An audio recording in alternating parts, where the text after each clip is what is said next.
Complete ആയിട്ട്. ഇത്ര വർഷം പഴക്കമുള്ള താജ്മഹൽ ആണെങ്കിലും കാണുമ്പോൾ നല്ല പുതുമയുള്ള ഇതുപോലെ തന്നെ ഇരിക്കുന്നല്ലേ? അതെ, അതെ. കറക്റ്റ്. അത് ശരിക്കും പറഞ്ഞാൽ നമ്മൾ അവിടെ ചെന്ന് കഴിഞ്ഞാൽ നമുക്ക് നന്നായിട്ട് ഫീൽ ചെയ്യും ട്ടോ. കണ്ട ഞാൻ ആ നേരത്തെ പറഞ്ഞില്ലേ കണ്ട വരാന്ത പോലെ ഇങ്ങനെ പോകുന്നു. ഇതിന്റെ ഉള്ളിലൊക്കെ ആൾക്കാർക്ക് നിക്കാം. ഇത് ചുറ്റോട് ചുറ്റുമുണ്ട്. അവിടെ ഓക്കെ. ഒരു മതിൽ പോലെ ചുറ്റും വന്നിട്ടുണ്ട്. പക്ഷെ ഒരു മതിലായിട്ടല്ല. ശരിക്കും ഒരു കോറിഡോർ പോലെയാണ് അത് ഫുള്ളും ക്രിയേറ്റ് ചെയ്തിരിക്കുന്നത്. പിന്നെ ഈ കെട്ടിടത്തിന്റെ കാര്യം സൂചിപ്പിച്ചല്ലോ. ശരിക്കും പറഞ്ഞാൽ 1632 പണി തുടങ്ങിയ കെട്ടിടം. 20 കൊല്ലം കൊണ്ടാണ് 20,000-ൽ പരം ജോലിക്കാര് കൂടി നിർമ്മിച്ച കെട്ടിടമാണിത്. ഈ തോന്നോ ഇത്രയും കണ്ടാ പഴക്കമുള്ള പറയുന്നത് ഇത്രയും പഴക്കമുള്ള ഏകദേശം 400 വർഷം പഴക്കമുള്ള കെട്ടിടം. കണ്ടാൽ പണിത് കഴിഞ്ഞതുപോലെ തോന്നുന്നു. അതെ, അതെ. അടിപൊളിയാ. ശരിക്കും ആ വെണ്ണക്കൽ സൗധം എന്ന് പറയുന്നത് കറക്റ്റ് ആപ്റ്റ് വേർഡാണ്. കാരണം ഇത്രയും മനോഹരമായിട്ട് നമുക്ക് നേരിട്ട് ചെല്ലണം. നമുക്ക് എക്സ്പ്രസ് ചെയ്യാൻ പറ്റില്ല. ശരിക്കും പറഞ്ഞാൽ നയാഗ്ര കണ്ട് നീതി നേടിയെന്ന് എസ് കെ പൊറ്റക്കാട് പറഞ്ഞ പോലെ ശരിക്കും പറഞ്ഞാൽ ഇത് കണ്ടു കഴിഞ്ഞിട്ടുണ്ടെങ്കിൽ നമുക്ക് ഇത് അവർണ്ണനീയമായ ഒരു കാഴ്ചയായിട്ട് തന്നെ ശരിക്കും തോന്നും. ശരിക്കും ഇതിന്റെ കഥ എങ്ങനെയാണെന്ന് വെച്ച് കഴിഞ്ഞാൽ ശരിക്കും പറഞ്ഞാൽ മുംതാസ് മഹൽ ഷാജഹാന്റെ വൈഫ് 14ാമത്തെ പ്രസവത്തിൽ മരിക്കുന്ന സമയത്ത് അതിന്റെ ദുഃഖത്തിലാണ് ആ മുംതാസിന് വേണ്ടി ഒരു ഓർമ്മയ്ക്ക് വേണ്ടിയാണ് ശരിക്കും പറഞ്ഞാൽ താജ്മഹൽ ഷാജഹാൻ 1632 പണിയുന്നത്. ശരിക്കും ഇതിൽ പലതരം കല്ലുകൾ പേർഷ്യൻ ശരിക്കും ആർക്കിടെക്ചർ അതിന് ഇന്ത്യൻ മാത്രമല്ല പേർഷ്യൻ ആർക്കിടെക്ചർ, മുഗൾ ആർക്കിടെക്ചർ അങ്ങനെ പല ശൈലിയെല്ലാം ഉൾപ്പെടുത്തിയിട്ടാണ് ഈ മെയിൻ ബിൽഡിങ്ങും അതിന്റെ സറൗണ്ടിങ് എല്ലാം പണിതിരിക്കുന്നത്. ഒറ്റ നോട്ടത്തിൽ തന്നെ ആ 4 മിനാരങ്ങളും ആ ഇതിൽ കാണാൻ നല്ല രസമുണ്ട്.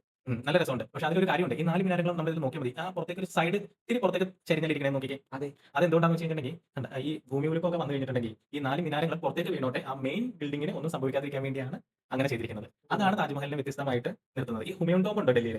നമുക്ക് അതും ഇതേപോലെ തന്നെ ഒരു ബൃഹത്തായ നിർമ്മിതിയാണ്. പക്ഷേ ഈ താജ്മഹലിനെ വേറിട്ട് നിർത്തുന്നത് ഈ വെണ്ണക്കൽ ഗോപുരവും ഈ മിനാരങ്ങളുടെ പ്രത്യേകതയും. കൂടാതെ വേറൊരു കാര്യമുണ്ട്. മറ്റതൊക്കെ 4 സൈഡിലേക്കും ഒരേ രീതിയിലായിരിക്കും അതിന്റെ ആർക്കിടെക്ചർ ശൈലി പോകുന്നത്. താജ്മഹൽ മാത്രം ഫ്രണ്ടിലേക്ക് നിൽക്കുന്നു.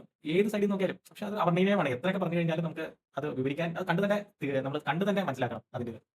നല്ല രസമുണ്ട്. ആ മിനാരങ്ങൾ തന്നെയാണെങ്കിലും ഒരേ ലൈനിലാണോ അതോ മറ്റേ ഉള്ളിലാണോ ഇരിക്കുന്നത് നമുക്ക് ഡൗട്ട് തോന്നും. അതെങ്ങനെ ഒരേ ലൈനിൽ തന്നെയാണോ മിനാരങ്ങൾ രണ്ടും 4 ശരിക്കും മിനാരങ്ങൾ ഒരേ ലൈനിൽ തന്നെയാണ്. അതെങ്ങനെയാന്ന് പറഞ്ഞാൽ ആ ബേസ്മെന്റ് കണ്ടില്ലേ?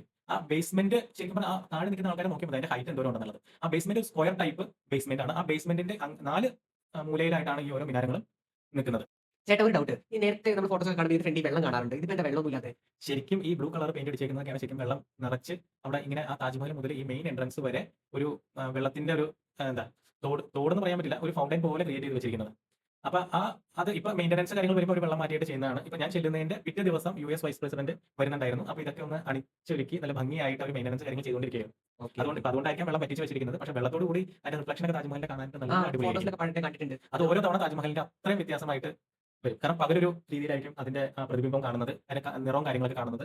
ശരിക്കും പറഞ്ഞാൽ താജ്മഹലിൽ ഒരു കാര്യം കൂടിയുണ്ട്. ഈ ഫുൾ മൂൺ സമയത്ത് 2 ദിവസം മുമ്പും പിൻപും നമുക്ക് എൻട്രി കിട്ടും രാത്രി 12:30 വരെ. ആ സമയത്ത് നമുക്ക് താജ്മഹൽ നിലാവിൽ കാണാൻ പറ്റും. അത് പക്ഷെ നമ്മൾ ഫുൾ മൂൺ നോക്കി നേരത്തെ തന്നെ ബുക്ക് ചെയ്ത് പോകേണ്ടി വരും.